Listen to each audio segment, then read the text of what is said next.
Alright guys, it's ICC Cup Fitz back here for back in action for D-Rank Team League Season 2 TAKK versus Team 3 matches, and spawning in the bottom right as the green Zerg we have Legendary. Spawning in the bottom left we have the pink Protoss. SGS's Fabiano or Fabiano. And the map is 0 version 1.2. Again, I will repeat, like I said in the last cast, that ICC Cup has re-released a new set of maps. I'm not sure if they're edited maps. This could be an outdated version of the map. So, just putting that in mind, I do not know I don't know specifically, I should say. So, now, pretty standard map. Your third's kind of like has a small little choke to it. It's very, very standard to what you're expected from Fighting Spirit. Nothing too out of the ordinary out of this map. Nothing really trademark about it. So, while both players are doing this, I'll explain a couple things. So, the Protoss player. He's going to be averaging 179 this game and maxing at 250. Now, the Zerg is going to be averaging 144 and maxing at 215 APM. Again, it's up to you to decide what the APM really means. They seem to be around average of what D plus players and tend to be averaging around. So, now, if you guys hear me chomping on grapes, that is because I couldn't find any kind of chocolate milk or anything around that was kind of tasty for a drink, other than Coke, which I don't really want to have right now. So, grapes are kind of like juicy, great, delicious kind of fruit thing, but they're like laxatives, and they're kind of allowed to eat. So, it's kind of a mixed bag when you kind of eat them. To make your throat feel good, but they're kind of wreck the cash, so excuse me. It's like day 9s versus his dailies, which are like an hour and a half long, and he drinks his tea, and he just in the middle of his thing. It drives me nuts, and I guess I'm doing the exact same thing he's doing, because I'm just, you know, kind of lazy. So, like, Zerg is going to be like, a Protoss is going to be like Force Fast Expanding. And, yeah, so in other news, what's it going to be? Other than I've explained the laxatives to you guys, I've explained the APM, I've explained the players, I've explained the map. What else can I describe the first 5 minutes of the game while they're doing their own little techie paths and whatnot of being awesome Brood War? Yeah, I really don't know. Other than I'm like really, really tired right now, but I need to get some more casting done. I need it to satisfy my epically awesome need for Brood War. And, yeah. I'm so off topic right now. I'm just like munching on grapes. I want to put a gateway down and potentially probes, because that is a lot of lings that could do lots of damage, especially if it could run in here. He didn't put the gateway up at the top. Oh no, this could be pretty bad. Will we be able to put another one down in time, though? That's really going to be the question here. Looks like he's saving up for it. Will he be able? It looks like he might. Where is it? Where? Why would you save for a simulator? He could just do a Zerglin run by as one of the. I have a funny thing about that. Oh yeah. He'd be like, oh yeah, I see those probes. I see that Zerglin. No big deal. The only thing is that he can kind of just run up here and be like, oh, yeah, what's up, dude? I'm going to kind of juke around those cannons and kind of run in the main, and what can you do about it? Now, it looks like this player knows what he's doing, as he's taking that really, like, sneaky third that Zergs tend to like to go right now in metagame. Of what I have seen, and it may have been metagame for forever, but they like to do it. And we'll have to see if the Protoss is really going to try to do some early game aggression against that, because it's going to be so far off. But the Zerg will have map control with the Zerglings, because he did Force Fast Expand, which means his gateway is going to be delayed, which means his overall tech path will also be delayed. Finishing off the side record, I think nothing out of the ordinary. So let's take a pretty standard match. Almost that's going carrier, which I don't think he's going. I think he's probably going Corsair.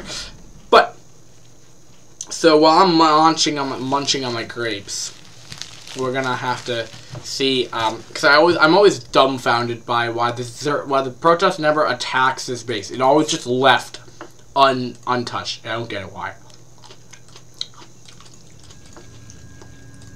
I know it's just because they don't watch the replays. I'm not sure if they don't watch casts by me, as I bring it up every single Zerg game. They don't like to deny expands. They just don't do it. But we'll see. Guys, those Zerglings don't seem like they're going to be able to run right now with that Zealot guarding that little area. I still think if they get speed, though, they'll be able to just run right in, though. That could be problematic. He'll be able to just determine this. Is he taking another expand? I was just making sure he wasn't. So, three base Muta. It's pretty standard, nothing out of the ordinary. Probably massing up the Muta. I've seen it. Tends to be easily countered by Protoss, though. As I've seen, it doesn't have a huge success rate against Protoss, at least of what I have seen.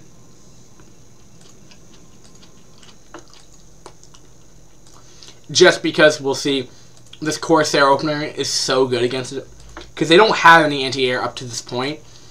And so it's like, okay, so, oh, Overlords, nom nom nom, you have no Hydra. And he just, what?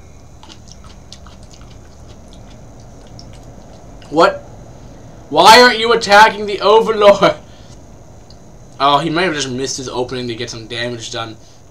He might have, at least could be like pick up one at least. And they tend to bake down Overlords, go down really, really fast, and they also do splash damage. But Scourge tend to counter them until they get up to those mass critical numbers where they just start doing massive, massive, massive damage. So, yeah, and the reason why it's so good against it, well, because, well, Scourge have to come out. So, that's just gas that has to be spent to counter the Corsair. Number two, it just delays them being able to get out their mass Muta, per se, because they have to rebuild their Overlords, which is supply blocking, which is really annoying, and then the Zerg can't do anything. Especially if they get the Corsair in the main base and they can't do anything about it. So it's very problematic for the Zerg. Yeah. I mean, I'm eating so loud right now. And Zealots are like, you, dude, what's up? So, in the news of it's doing standard, putting down the extra 2 gateways, more Corsair production. Nothing really crazy. Well, it looks like it's going to be tech switching into Muta. I mean, Hydra. Not bad choice at all. Number one, well, just to deal with the Corsair at every single base whenever he pushes out. And they're just good backbone units, and they tend to be they tend to be more used in ZVP than in any other matchup, I think, in DT, standard DT.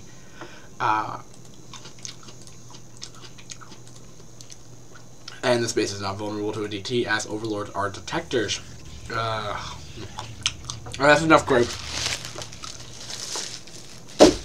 Had enough of laxatives. The reason why I said that is if I have one grape, it's diarrhea all night. Oh man.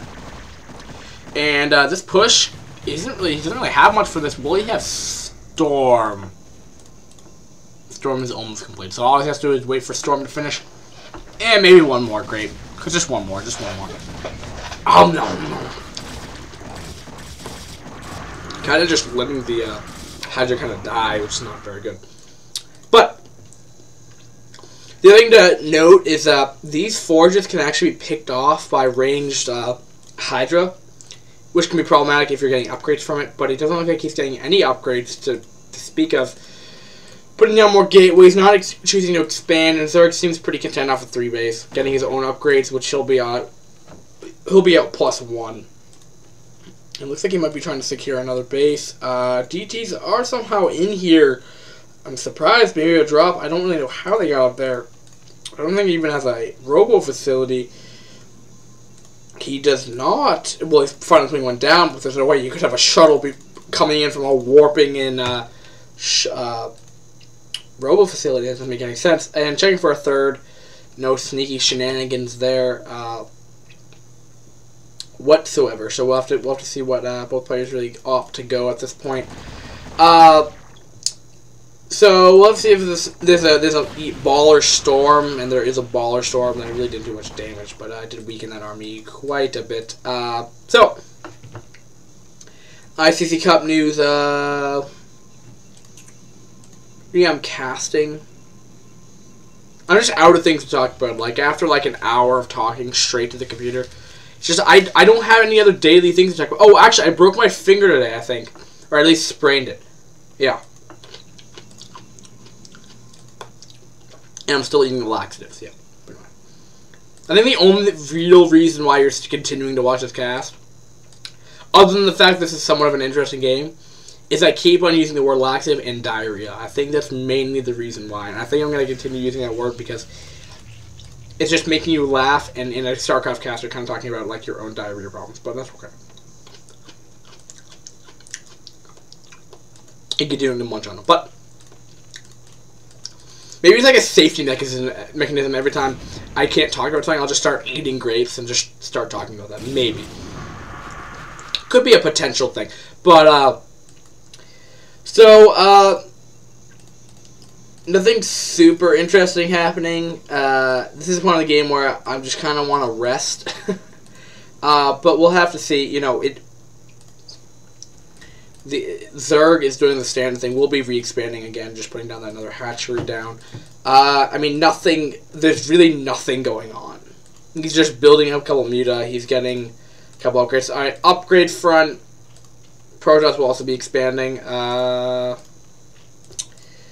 Let's see what's going on here. Let's see what's in the. Yeah, there seems to be like absolutely nothing. There's just more muta production, more overlords, no upgrades.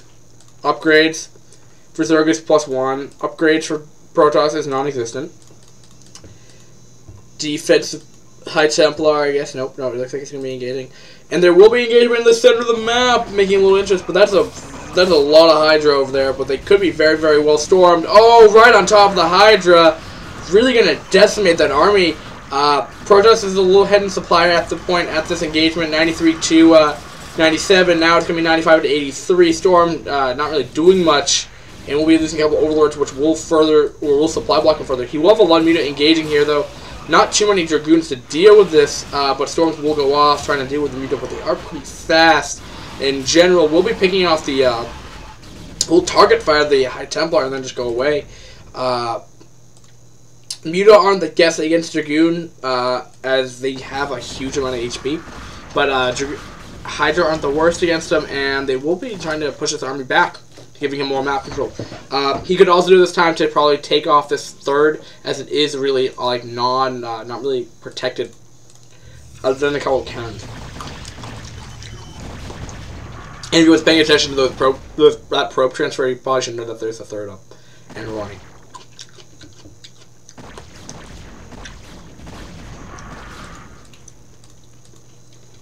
Does he have Lurker Tech yet? I don't think he does.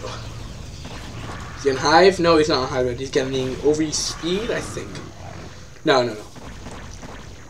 No, he's getting Overlord drop. So he's doing what I've seen in most CVPs, where the Protoss will utterly fail from a mega drop happening into the third, and they can't really do anything about it.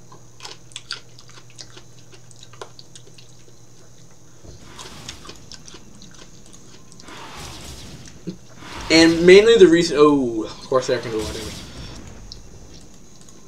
The main reason for that is because this normally tends to happen a lot more when they have these kind of spawns where their third would naturally be expanding toward their opponent. So instead of having this more secured base, but they would be expanding toward their opponent, so they don't want to do that. So they'll take the further away expand. So you have to come all the way up and around to take that to defend this. Where it's much, much easier to have your army sitting around this area and then just come down a little bit. It's much, much quicker and efficient. If you guys can understand that, is mainly the reason why that happens.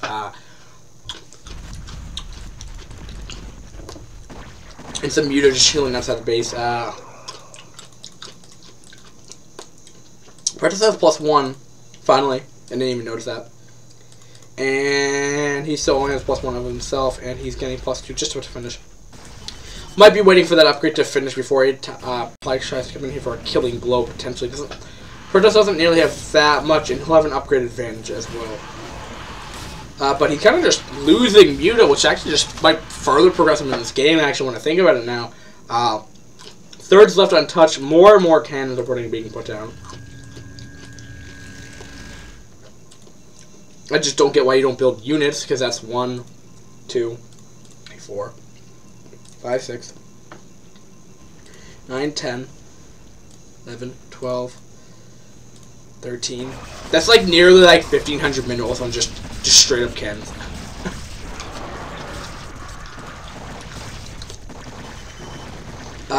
And just got picked off an Archon. Very nice win for him. That's 300 gas down the drain for that guy.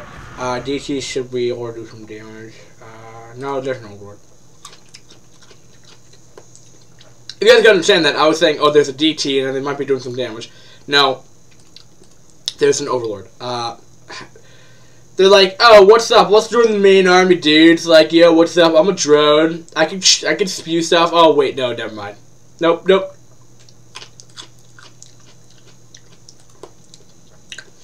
Yeah, so this is where the hatchery... Oh, wait, where's the hatchery? Where's the larva? Oh, where am I going?